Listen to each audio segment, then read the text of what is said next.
चार मॉन्क्स ने 2 सप्ताह तक बिना कुछ बोले चुपचाप ध्यान करने का निश्चय किया। उन्होंने इस अभ्यास के प्रतीक के रूप में एक मोमबत्ती जलाई, जो कि उन्हें हर वक्त ये याद दिलाती रहेगी कि उन्हें बिना कुछ बोले बस ध्यान करना है। इसके बाद उन्होंने ध्यान करना शुरू किया। पहले दिन की रात होते होते मोमबत्ती टिमटिमाई और बुझ गई। ये देखते ही पहले मोंक ने कहा, अरे नहीं, ये मोमबत्ती तो बुझ गई। दूसरे मोंक ने कहा, हमें बात नहीं करनी चाहिए, हमने कुछ भी ना बोलने की कसम खाई। तीसरे मोंक ने कहा कि तुम दोनों को बोलने की क्या जरूरत थी। चौथा मोंक हंसा और बोला, हा हा हा, मैं अकेला हूँ जिसने बात नहीं की। दोस्तों, उन सभी के बोलने के अपने अलग अलग कारण थे, लेकिन चारों में से प्रत्येक ने बिना कुछ सोचे तुरंत ही अपने विचार रख दिए। उनमें से किसी ने स्थितियों को सुधारने का प्रयास नहीं किया।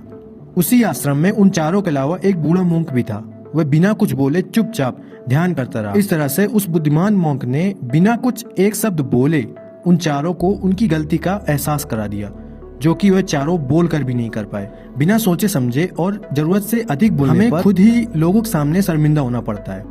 एक समझदार व्यक्ति कभी भी बिना मांगे किसी को सलाह नहीं देता, क्योंकि वह जानता है कि बिना मांगे दी गई सलाह का कोई भी मतलब नहीं होता है और ना ही सामने वाला उस सलाह को मानता है।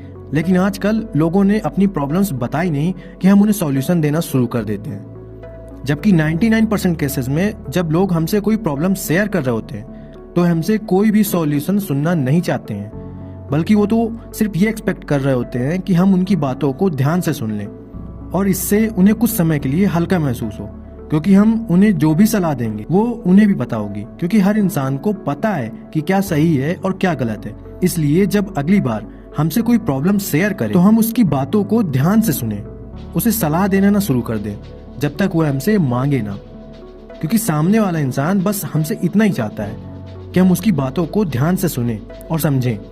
ये बात तो आप लोगों ने भी सुनी होगी कि हम जितना कम बोलते हैं उतने ही समझदार होते जाते हैं, और इसका उल्टा भी उतना ही सही है। जो जितना बुद्धिमान होगा वो उतना ही कम बोलेगा।